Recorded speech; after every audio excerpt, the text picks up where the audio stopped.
द्वारा GD Goenka high school सोहना की संबद्धता एफिलिएशन निलंबित करने के पीछे के सभी प्रमुख कारणों का विस्तृत विवरण यहाँ दिया गया है।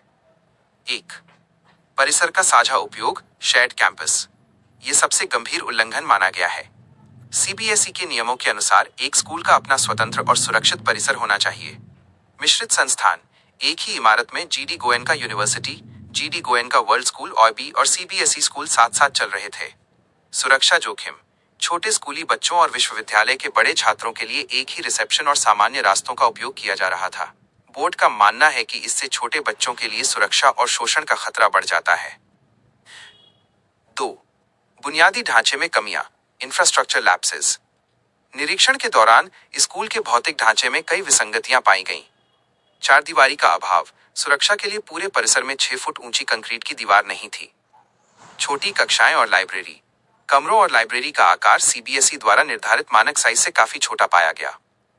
लैब की अनुपस्थिति, विज्ञान और गणित की प्रयोगशालाएं, लैब्स या तो मौजूद नहीं थीं या उनमें पर्याप्त उपकरण नहीं थे।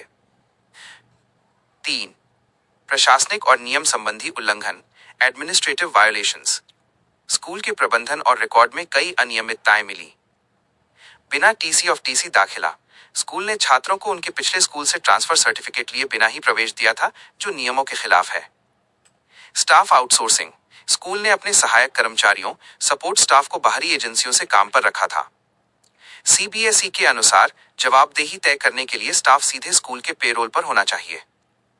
गलत जानकारी, स्कूल ने ओएसिस पोर्टल पर अपनी जमीन और सुविधाओं के बारे में जो जानकारी दी थी वो असलियत से मेल नहीं खाती थी। 4. सीबीएसई की कार्रवाई का प्रभाव। बोर्ड ने छात्रों के हितों की रक्षा के लिए सहानुभूतिपूर्ण दृष्टिकोण अपनाया है। दाखिले पर रोक, सत्र 2026-27 के लिए कक्षा 9वीं और 11वीं में किसी भी नए छात्र का दाखिला नहीं हो सकेगा। मौजूदा छात्र, जो छात्र वर्तमान में वहां पढ़ रहे हैं, विशेषकर 10वीं और 12वीं में, वे अपनी पढ़ाई जारी रख सकेंगे और बोर्ड परीक्षा दे सकेंगे। 5. सुधार के लिए शर्तें, कंडीशंस फॉर रेस्टोरेशन। संबद्धता वापस पाने के लिए स्कूल को निम्नलिखित कार्य करने होंगे। स्कूल के लिए अलग प्रवेश और निकास द्वार, एंट्री एग्जिट बनाना। यूनिवर्सिटी और स्कूल के बीच पक्की दीवार खड़ी करना। सभी प्रयोगशालाओं, लैब्स को मानक के अनुसार तैयार करना। क्या आप इस बारे में जानना चाहते हैं कि यदि कोई अभिभावक इस स्कूल में अपने बच्चे का दाखिला कराना चाहता है तो उसे किन बातों का ध्यान रखना चाहिए? सीबीएसई द्वारा जीडी गोयनका हाई स्कूल सोहना, गुरुग्राम पर की गई कार्रवाई काफी गंभीर है। दिसंबर 2025 के अंत में जारी आदेश के अनुसार बोर्ड ने स्कूल की कार्यप्रणाली में कई गहरी खामियां पाई हैं। यहाँ उन कारणों का विस्तार से डीप एनालिसिस विवरण दिया गया है। 1. सुरक्षा और नैतिकता का उल्लंघन, सेफ्टी और डिमार्केशन। बोर्ड का सबसे बड़ा आक्षेप स्कूल के साझा परिसर, शेयर्ड कैंपस को लेकर था। 3 संस्थान, एक इमारत। निरीक्षण में पाया गया कि एक ही बिल्डिंग में 3 अलग अलग शैक्षणिक संस्थान, GD Goenka high school CBSE, GD Goenka world school IB और जीडी गोयनका यूनिवर्सिटी एक साथ चल रहे थे। यूनिवर्सिटी के छात्र और स्कूली बच्चे, बोर्ड ने इसे छात्रों की सुरक्षा के लिए गंभीर खतरा बताया। यूनिवर्सिटी के वयस्क छात्र और छोटे स्कूली बच्चे एक ही रिसेप्शन, लिफ्ट और रास्तों का उपयोग कर रहे थे। बुलिंग का खतरा, सीबीएसई के अनुसार इस तरह के साझा माहौल में स्कूली बच्चों के साथ बुलिंग और उत्पीड़न, हरासमेंट की संभावना बहुत अधिक बढ़ जाती है। 2. बुनियादी ढांचे में गंभीर गड़बड़ियां, इंफ्रास्ट्रक्चर गैप्स। स्कूल ने अपनी सुख सुविधाओं के बारे में जो दावे किए थे वे हकीकत में अलग मिले। चारदीवारी का अभाव, नियम के अनुसार स्कूल के चारों ओर 6 फुट ऊंची पक्की दीवार होनी चाहिए। निरीक्षण के दौरान पाया गया कि कुछ हिस्सों में दीवार ही नहीं थी और कुछ जगहों पर केवल 3 फुट की फेंसिंग, तारबंदी थी, जिससे यूनिवर्सिटी के छात्र सीधे स्कूल परिसर में आ जा सकते थे। प्रयोगशालाओं, लैब्स की कमी, स्कूल के पास कंपोजिट साइंस लैब और गणित लैब नहीं थी, जो कक्षा 9वीं से 12वीं तक की मान्यता के लिए अनिवार्य है।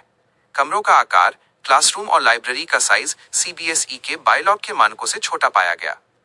3. प्रशासनिक विसंगतियां, एडमिनिस्ट्रेटिव फेलियर्स।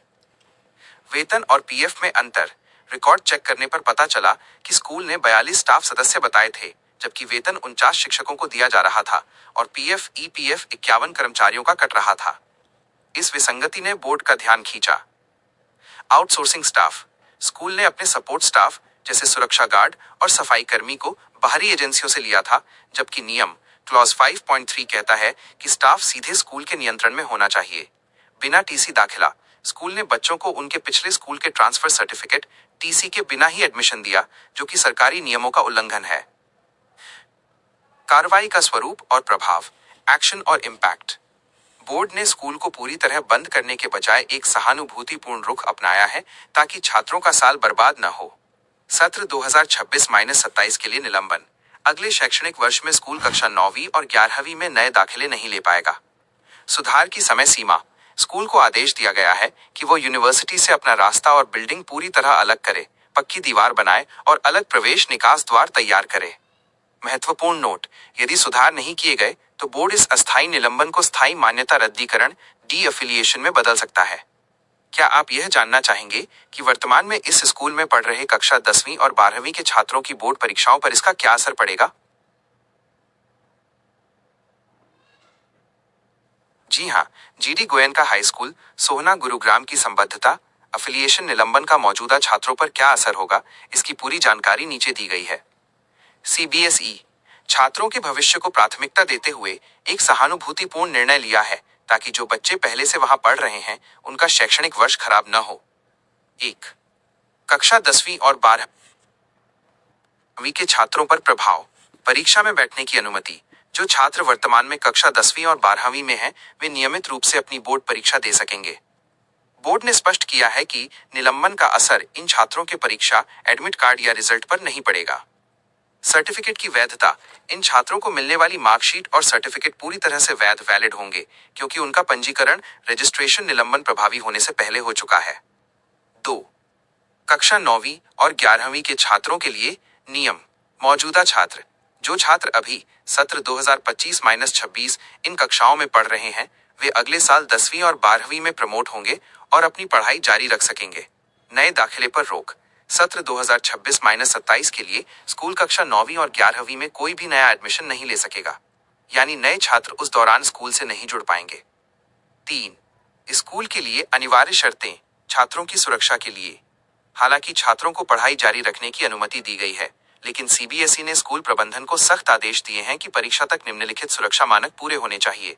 कैंपस अलगाव। स्कूल बिल्डिंग और यूनिवर्सिटी के बीच तुरंत एक अस्थायी या स्थायी विभाजन किया जाए ताकि छोटे बच्चे और यूनिवर्सिटी के छात्र अलग रहें।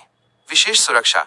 स्कूल को सुनिश्चित करना होगा कि प्रयोगशालाओं, लैब्स और खेल के मैदानों का उपयोग केवल स्कूली छात्र ही करें। क्या अभिभावकों को चिंता करनी चाहिए? यदि आपका बच्चा 10वीं या 12वीं में है,